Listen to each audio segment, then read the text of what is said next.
Want to see a cool yo-yo trick?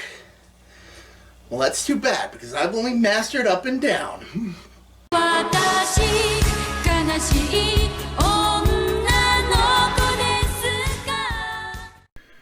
The seedy underbelly of school life. Sukeban Deka.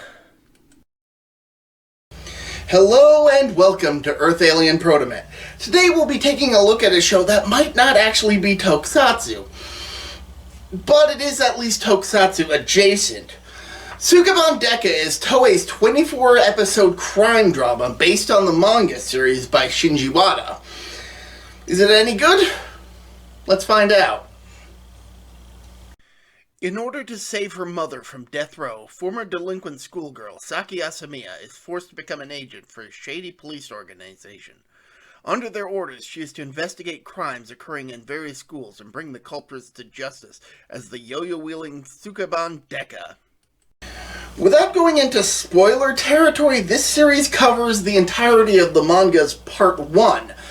But there are so many changes to the plot that you can read the manga without spoiling the show and vice versa. Though there is some overlap.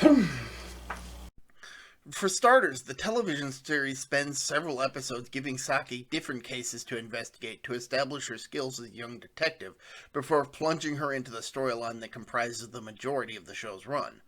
Her skills with a yo-yo are second to none, especially considering she wields a specially made ceramic yo-yo with a solid lead core and a micro-chain steering that allows her to pummel and restrain her targets. There's even a secret compartment hiding a Sakura crest, allowing her to wield the power of the police to arrest the criminals she exposes, many of whom are adults miswielding their powers and positions for personal gains. And she manages to uncover some pretty dark secrets and schemes. Aiding her are her police contact, a mysterious detective by the name of Kyoichiro Jin. Not much is revealed about him in the show, but he is quite skilled at his job when push comes to shove. There's also Sanpei Nowaki, a classmate of hers from Takanoha High School, with whom she develops a relationship with, especially after he learns about her job as an undercover detective, utilizing his own meager skills to aid Saki in her investigations.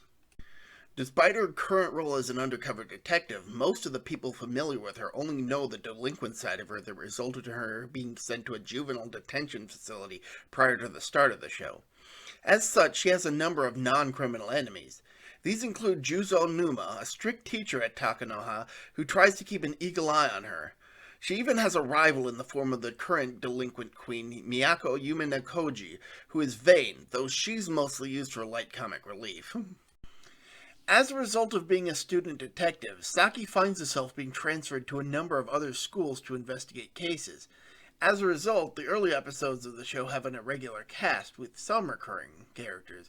But like I mentioned earlier, these one-shot stories help to show off Saki's skills as a young detective, investigating the seedy underbelly of schools, just as the dark director had hoped she would be able to.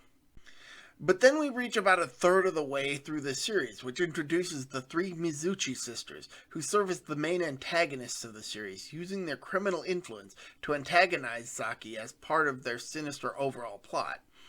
Ayumi Mizuchi is the first of the sisters to be introduced, and she is the most erratic of the sisters, quick to anger and a crack shot with a rifle. Next is the youngest of the sisters, Emi Mizuchi, whose vanity results in her doing whatever it takes to eliminate her competition in whatever contest she fancies entering.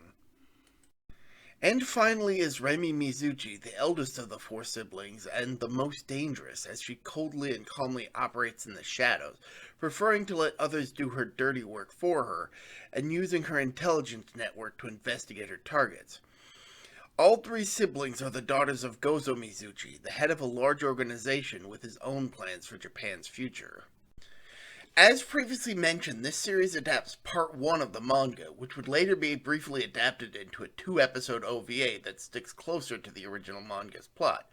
But as far as the live-action series, Saki's actress, Yuki Saito, chose to leave the series to focus on her career as an idol, resulting in the short 24-episode run.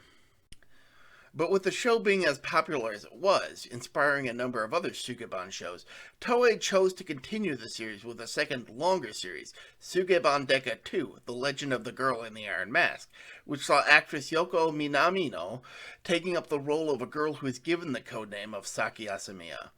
This series adapted the remainder of the manga, or Part 2, and gradually utilized more fantastical elements. This was then followed up with a third season, Sukeban Deka 3, Ninja Girl Romance, which veered even further into tokusatsu territory with an original storyline focusing on ninja action. There were plans to make a fourth season, but that quickly evolved into its own standalone show, Shoujo Commando Izumi. And finally, in 2006, there was Sukeban Deka, codenamed Saki Asamiya, released in the US as Yo-Yo Cop Girl, a movie that acts as a soft reboot to the franchise. And that's just the live-action stuff, as there were a number of spin-off mangas in more recent years.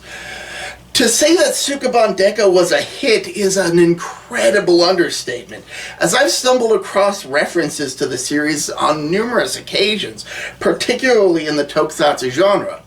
Like I said at the start of this video, if Sukeban Deka isn't tokusatsu, then it's at least tokusatsu adjacent, and deserves to be talked about more.